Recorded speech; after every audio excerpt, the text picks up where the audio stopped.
入境事務處青少年領袖團大會操暨隊員晉升典禮2025正式開始。救世軍福慧廉中學嘅步操歡樂團將會為大家送上有4首曲目全年喜愛嘅歡樂表演。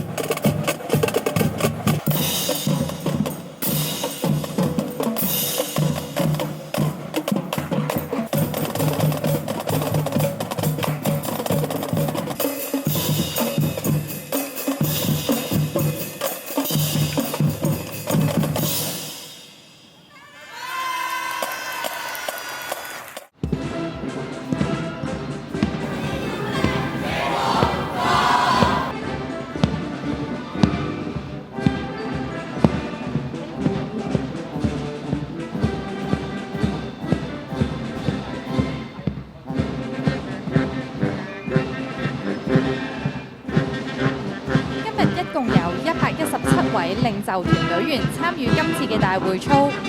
會操隊伍指揮官係副隊長賴浩然，而儀仗隊指揮官係資深隊員吳俊圖。會操少隊隊長分別由隊員廖思欣、程永儀同姚永森擔任。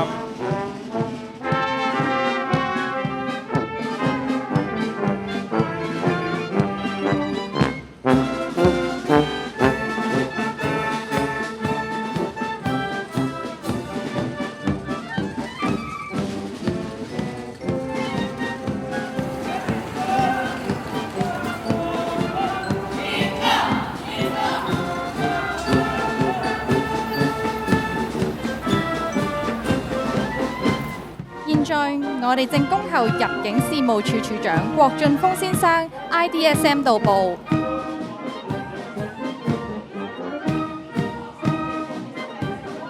現在我哋正恭候檢閱官入境事務處青少年領袖團總監鄭錦忠博士 SBS MH OSTJ JP 到場。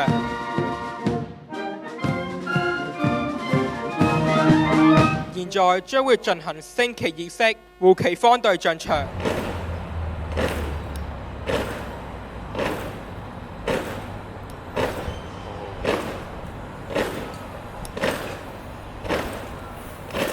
升旗儀式現在開始，請各位肅立並面向國旗、區旗及領袖團旗。起來，不願做奴隸的人們，把我們的血肉築成我們心的長城。中華民族到了最危險的時候，每個人被迫出發出最後的吼聲。護旗方隊將會離場。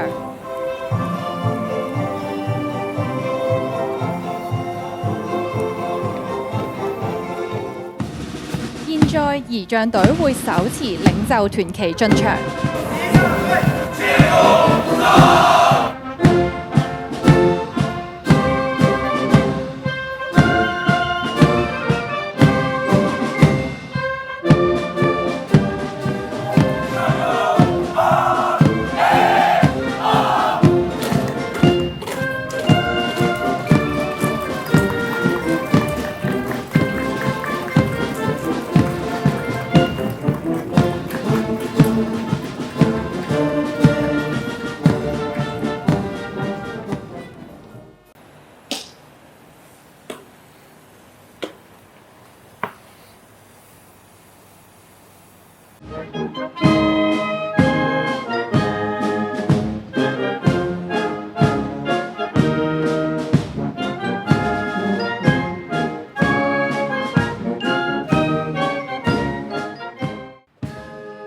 現在儀仗隊會進行無口令嘅花式步操演示。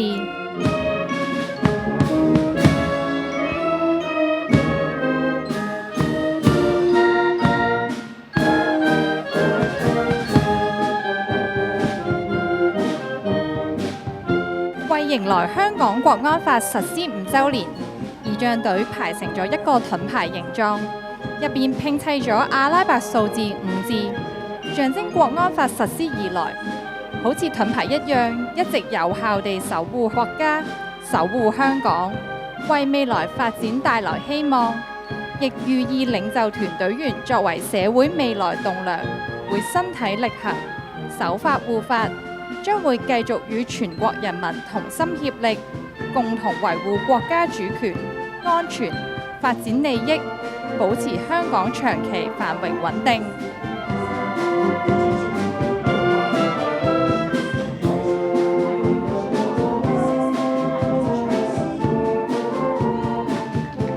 會操隊伍齊出 IDWell 2025字樣 ，IDWell 為入境事務處青少年領袖團英文名稱縮寫。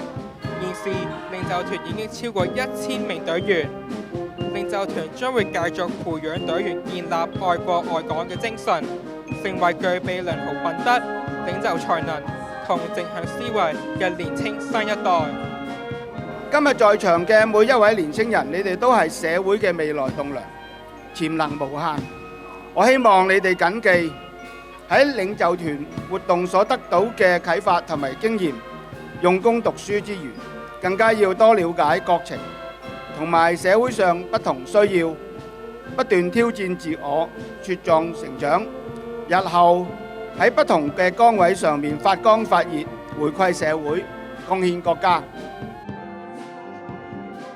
本年度一共有69位隊員符合晉升資格，每位隊員都完成咗6大範疇嘅訓練及考核，並通過面試考核。現敦請檢閱官頒發晉升證書與晉升為副隊長以及資深隊員嘅代表，以示嘉許。